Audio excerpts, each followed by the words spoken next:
মৌলভীবাজারের কুলাউড়া উপজেলার দত্তগ্রাম সীমান্ত এলাকায় ভারতের অভ্যন্তরে বিএসএফের গুলিতে এক বাংলাদেশি যুবক নিহত হয়েছেন। নিহতের নাম মুজিব আলী। সেই চোরাচালানির সাথে জড়িত বলে জানিয়েছে বিজিবি।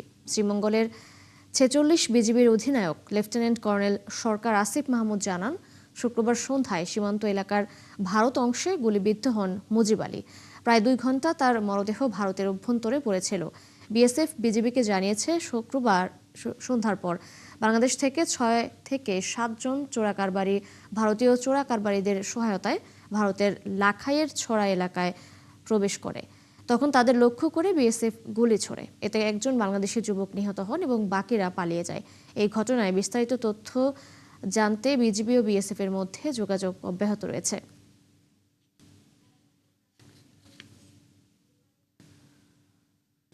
বিএসএফ এর গুলিতে বাংলাদেশি যুবক নিহতের বিষয়ে আর তথ্য জানাতে আমাদের সাথে মৌলভীবাজার থেকে যুক্ত হচ্ছেন সহকর্মী আহমেদ ফারুক মিল্লাদ।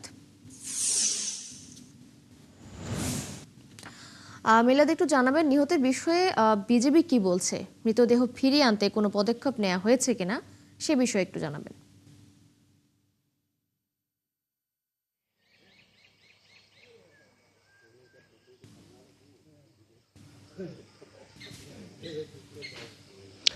তিশা, আপনাকে ধন্যবাদ। আপনি খবরে যেমনটি বলছিলেন যে ঘটনাটি ঘটেছে মূলত গতকালকে সন্ধ্যা ৭টার দিকে এবং শরীফপুর সীমান্তের দত্তগ্রাম এলাকায়। এবং আমি হয়তো আমার পিছনটা আপনি দেখতে পাচ্ছেন, যেহেতু শরীফপুর যে এলাকাটা যে ঘটনা ঘটেছে দত্তগ্রাম এলাকা, সেখানে এত নেটওয়ার্কিং নেই, ফলে আমি যেখানে দাঁড়িয়ে আছি সেটা হচ্ছে চাতলাপুর চেকপোস্ট, আমার থেকে একটু প্রায় ১০-১১ কিলো দূরে, এবং হাতের বায়ে চলে গেছে শরীফপুর এলাকা। এবং মূলত যে বিষয়টি হয়েছে যে ভারতের অভ্যন্তরে প্রায় ৫০০ গজ মানে অভ্যন্তরে, যেটা সীমান্ত এলাকা, এখানে একটি নদী আছে, মনু নদী আছে, এবং মনু নদীর ওই পাড়টাও বাংলাদেশ, এবং সেখান থেকে প্রায় ৫০০ গজ অভ্যন্তরে মূলত এই ঘটনাটি ঘটেছে। এখানে যেটি বিজিবি এবং পুলিশ সূত্রে যেটি জানা গেছে সেটি হচ্ছে এখানে যারা আছে তারা মূলত আসলে চোরা কারবারের সাথে অনেকেই জড়িত থাকে।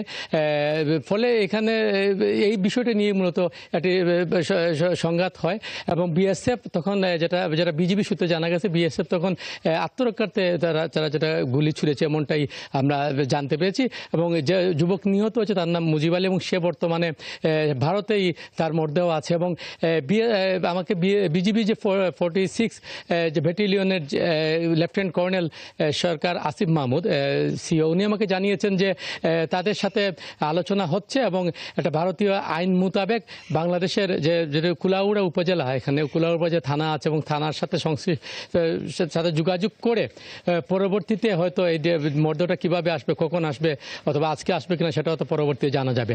এবং আরেকটি বিষয় আপনাকে জানিয়ে রাখি, মূলত এই এলাকাটা বেশ রিমোট এলাকা এবং একটা গহীন এলাকা, ফলে এই জায়গাতে প্রায় সময় এ ধরনের মানে চোরাচালাই যারা আছে তারা চোরাচালাই করতে গিয়ে নানা সময় তাদের মধ্যে অনেক সংঘাতের ঘটনা ঘটে, এমনটাই আমাকে সেখানকার এলাকাবাসী জানিয়েছেন।